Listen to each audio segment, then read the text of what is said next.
44వ ఆవిర్భావ దినోత్సవ సందర్భంగా హమీర్పూర్ పట్టణ శాఖ అధ్యక్షులు పెద్దల ఆగారెడ్డి గారు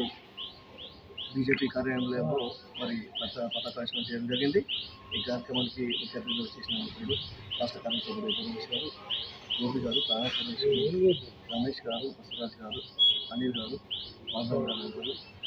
బాబు గారు, మహిళా మోర్చా నాయకులు రమాదేవి గారు, స్మిత గారు, లక్ష్మణ గారు, గోపాల్ గారు, మరి అందరికీ పేరు పేరున ధన్యవాదాలు చెప్తూ మరి ముఖ్యంగా భారతీయ జనతా పార్టీ మరి ఈరోజు ఆవిర్భావ దినోత్సవం జరుపుకోవడం, ఏదైతే పండిత్ దీన్ దయాళ్ మరియు శ్యామ్ ప్రసాద్ ముఖర్జీ జనసంఘ వ్యవస్థాపకుగా ఉండి భారతీయ జనతా పార్టీగా రూపొందించి ఒక భారతీయ జనతా పార్టీ మరి సిద్ధాంతమైన పునాదులతో, ఒక నీతి నియమాలతో దేశ సంస్కృతి, దేశ ధర్మం కాపాడడానికి ఏదైతే ఆవిర్భవించిందో, మరి ఆ రోజు శ్యామ్ ప్రసాద్ ముఖర్జీ గారు జనసంఘ అధ్యక్షులుగా ఉన్నప్పుడు మరి కేవలం ఆయనకు ఒకటే ఒక బట్టలు, 2 జతల బట్టలు, కేవలం దేశవ్యాప్తంగా కూడా జనసంఘంలో భారతీయ జనతా పార్టీని విస్తరింపజేయడానికి మరి ఆ 2 జతల బట్టలు పెట్టుకొని రైలు ప్రయాణం చేస్తూ మరి దేశంలోని వివిధ ప్రాంతాల్లో భారతీయ జనతా పార్టీ, భారతీయ జనసంఘ గురించి మరి విస్తారంగా పర్యటించే వ్యక్తి మరి శ్యామ్ ప్రసాద్ ముఖర్జీ గారు. ఈ దేశంలో ఒకటే జెండా, ఒకటే ప్రధానమంత్రి ఉండాలి, జమ్మూ కాశ్మీర్ భారతదేశంలో అంతర్భాగము, జమ్మూ కాశ్మీర్లో పాకిస్తాన్ జెండా ఎగురొద్దు, మరి ఈ యొక్క జమ్మూ కాశ్మీర్ ప్రాంతం కూడా భారతీయ దేశంలో విలీనం ఉండాలి, మరి జమ్మూ కాశ్మీర్లో కూడా భారతదేశం జెండా ఎగరాలని చెప్పేసి నిదానంతో ఆయన దేశవ్యాప్తంగా పర్యటన చేస్తున్నప్పుడు మరి అప్పటి కొందరి దుర్చర్యల వల్ల మరి ఆ రోజు రైలు ప్రమాదంలో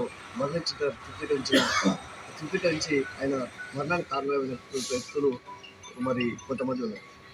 మరి ఈరోజు భారతీయ జనతా పార్టీ ఆ రోజు శ్యామ్ ప్రసాద్ ముఖర్జీ కలలు కన్నా ఏదైతే మరి అంతర్భాగం కాశ్మీర్ భారత్లో అంతర్భాగం అని చెప్పారో, కాశ్మీర్లో భారతదేశం అని చెప్పారో,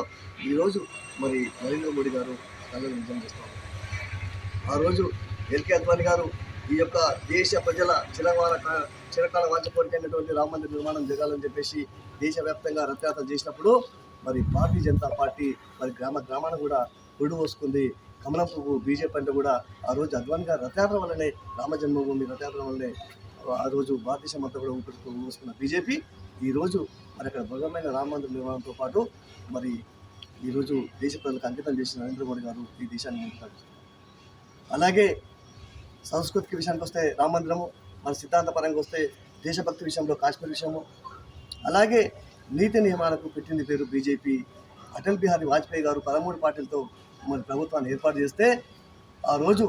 ఒకే ఒక ఎంపీ కాంగ్రెస్ పార్టీ అవిశ్వాసం పెడితే కాంగ్రెస్ ఎంపీగా ఉండి ముఖ్యమంత్రి హోదాలో వచ్చినటువంటి అజిత్ జోగి రాజస్థాన్ ముఖ్యమంత్రిగా ఉండి పార్లమెంట్లో ప్రవేశించి మరి కేవలం ఒక్క ఓటు కొంటే అటల్ బిహారీ వాజ్పేయి ప్రభుత్వం నడిచే 5 సంవత్సరాలు. కానీ ఎలాంటి పరిస్థితుల్లో ఖచ్చితంగా నేను ఓటు కొనను, ఎంపీలను కొనను, ఈ ప్రభుత్వం ఉంటుంది పోతుంది, ఖచ్చితంగా ఈరోజు ప్రభుత్వం ఓడిపోతుందని చెప్పేసి మీ కాంగ్రెస్ నాయకులు నవ్వుతుండొచ్చుగాక, కానీ ఈ భారతదేశంలో ఖచ్చితంగా కమలం వికసిస్తుంది, ఖచ్చితంగా ఈ ప్రదేశం అంతా, ఈ ప్రాంతం అంతా బీజేపీ అవుతుంది. రేపు పొద్దున ఈ పార్లమెంట్లో పూర్తి మెజార్టీతో ఇక్కడ భారతదేశంలో మరి యొక్క ప్రభుత్వాన్ని ఏర్పాటు చేసి ఖచ్చితంగా దేశ ప్రజలకు మంచి సేవలు అందిస్తుందని చెప్పేసి ఆ రోజు అటల్ బిహారీ వాజ్పేయి గారు తన కళలు నిజం చేస్తూ మోడీ మరి 2వ ప్రధానమంత్రి పూర్తి చేసుకొని 3వసారి మరి ప్రజల మధ్యకు వస్తున్న సందర్భంలో అనేక సర్వేలు ఈరోజు భారతీయ జనతా పార్టీని చూస్తుంది.